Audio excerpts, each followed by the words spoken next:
નમસ્કાર દોસ્તો, public speaking અને પર્સનાલિટી ડેવલપમેન્ટની દુનિયામાં આપ સૌનું હાર્દિક સ્વાગત છે. આજે આપણી સાથે છે સતીશભાઈ વાવડિયા કે જેઓ ટેક્સટાઇલના બિઝનેસ સાથે જોડાયેલા છે અને છેલ્લા 8 મહિનાથી આપણી સાથે આ વર્કશોપમાં જોડાયેલા. તો આજે એમની પાસેથી જ આપણે જાણીએ કે એમનો 8 મહિનાનો અનુભવ કેવો રહ્યો છે.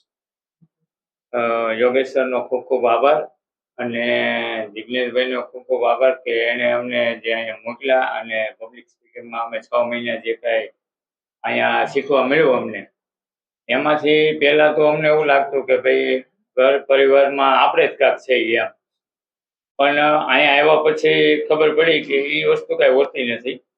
જે કાંઈ આપણે સમજી લો કે ભાઈ આપને મોટા કર્યા તો એક જાતની જે કાંઈ માતા પિતાની જવાબદારી આવતી હોય એ જવાબદારી એને એની પૂરી પાડી. અત્યારે આપણે જે કાંઈ કામ કરતા હોય અથવા જે કાંઈ ઘરની જરૂરિયાત પૂરી કરતા હોય તો આપને એમ લાગતું હોય અંદરથી કે આપણે જ કાંક છીએ. પણ અહીંયા આવ્યા પછી ઘણી વસ્તુ શીખવા મળી. પુસ્તક વાંચવાનું, પ્લસ જે અમુક આળસ હતી આપણી કે સવારમાં મોડું ઉઠવું, ચાલવા ન જવું, ખોટી આદતો, આ તે વગેરે વગેરે ઘણી વસ્તુ કે જે વસ્તુમાં છુટકારો મળી ગયો.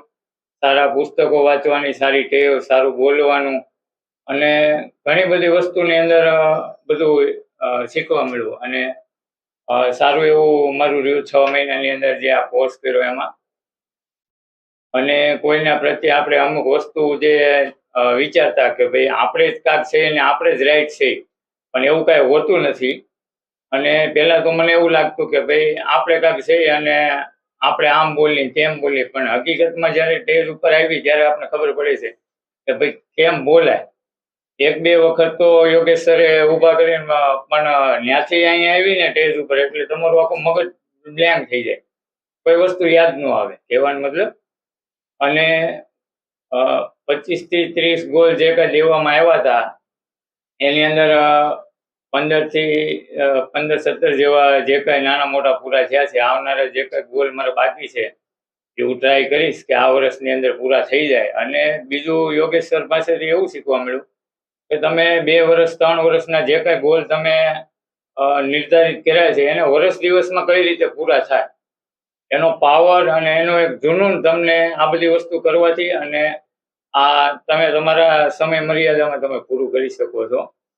અને બહુ મજા આવી. અને આવનારા સમયની અંદર મને એવું લાગે છે કે ભાઈ આવનારા વર્ષમાં અથવા 6 મહિના પહેલે જો ટાઈમ મળે પાછો તો આ કોર્સ રિપીટ કરું એવી મારી ઈચ્છા છે અંદરથી. ખૂબ ખૂબ આભાર. Okay, thank you very much.